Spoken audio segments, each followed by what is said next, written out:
Hello, hello. It is episode 660 of In My Mug. I'm your host, Dale Harris, at least for today, and I feel all alone. Where's my Roland? Oh, he's coming. I hear mugs. Roland has roasted some amazing coffee for me today. We have Bebeto Mamani. A good 5-6 weeks ago, you'll have tasted Teodosio Mamani, and this is a very, I think, related coffee. So Roland will start explaining that. So this is literally a related coffee. This is, Bebeto is Teodosio's son. And Teodosio's been working with the Agri-Cafe team for quite a long time now, which is how we've been able to get the coffee. And I think it's a real success story when you can see working with multiple people within the family and that recognition that they're all wanting to go into coffee production and keep doing that. That's a really positive thing because we are definitely seeing a lot of kids saying, I'm not going to do what my parents did in this work because it's not getting good returns. It's not a viable way of making a living. And that's not just coffee. That's all kinds of farming, you know. Yeah, we're paying enough and they're getting the good returns on that and it's a viable career for them to pursue. Each year, we have enjoyed the Bebeto and Teodosio's coffee. I think each year there have been slight variations in them. They're very close in terms of quality for the last few years. Last year, for me, Bebeto slightly pipped his dad to the post for the first time. It was really, really good last year. I'm looking forward to trying this one and seeing how it is. Dale is brewing it in the Clever Dripper. Yeah, so we've done a fair few Chemexes and other drip methods over the last few weeks. Clever is not too far removed from that, so it's a little bit of kind of drip and it's a little bit of infusion brewing. I really like that it's going to beef up the texture a little bit and it gives us a really nice, consistent brew. So tell me a little bit about your recipe for the Clever. All right, so it's a well thought through recipe. I have done a bit of a bloom, as you would do with a pour over coffee. So I added the first 60 mils of water. I left it for 30 seconds and gave it a stir. And then I added the rest of water, so I brought it up to 400.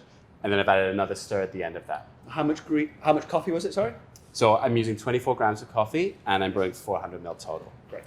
And I'm gonna let that brew for 2 minutes and then I'm gonna drop it on and let it start pouring through.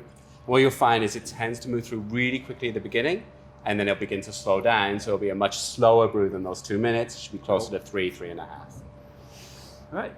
And I really like it as a brewer. It's very simple. It's very repeatable. Yeah. I prefer the ones that are colored compared to the transparent ones. I find the transparent ones just look a little mucky after a little while. Things to bear in mind, there's 2 sizes. There are also two sizes of paper. So make sure you get the right size paper for the right size brew. You can do smaller brews in the bigger one very easily. You just adjust your grind size and try and find the place that matches.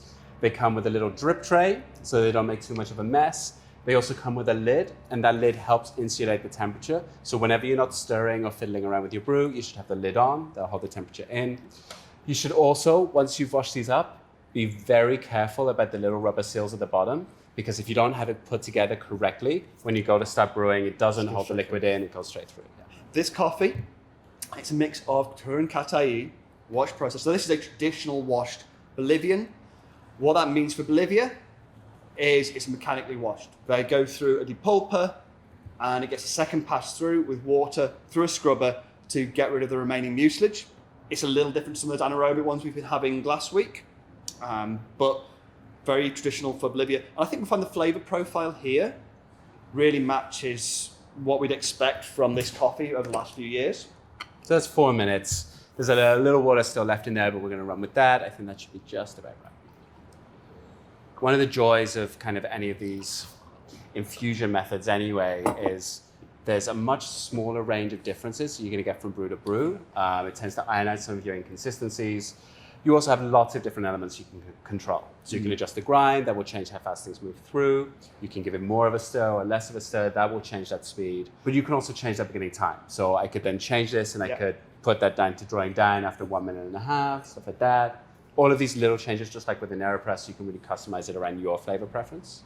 When we're talking about all these similarities with processing, with land, with variety, the only real differences are the choices Bebeto's making about when to do certain things, what he's picking, how ripe it is at processing, that kind of thing. I think you'll find that the coffees are close together in lots of ways. The differences are probably really interesting because of that, and neither of them is super weird. Yeah. You know, these are both classic Bolivian coffees for me that really deliver that great balance of, there's a bit of acidity, there's a lot of sweetness, and there's that really characteristic Bolivian depth of flavour. Like we talked maybe last week a little bit about how there is an element that most coffees from a country do taste a bit like other coffees from that country.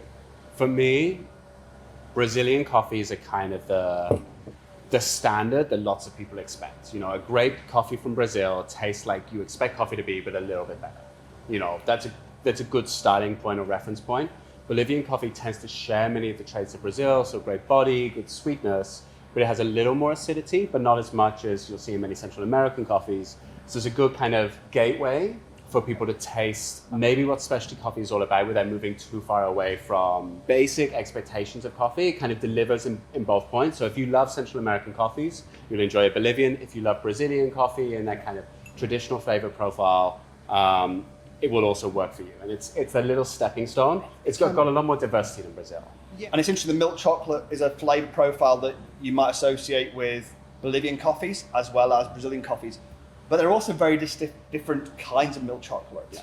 There's definitely a kind of caramel milk chocolate element. It almost makes you think of a Cadbury's caramel bar. Compared to the coffee we had last week, which we had as espresso, this coffee has a lot more acidity. Yeah. Part of that is the wet processing. Part of it is just where it's come from. So it's a lot cleaner and crisper while still having good body.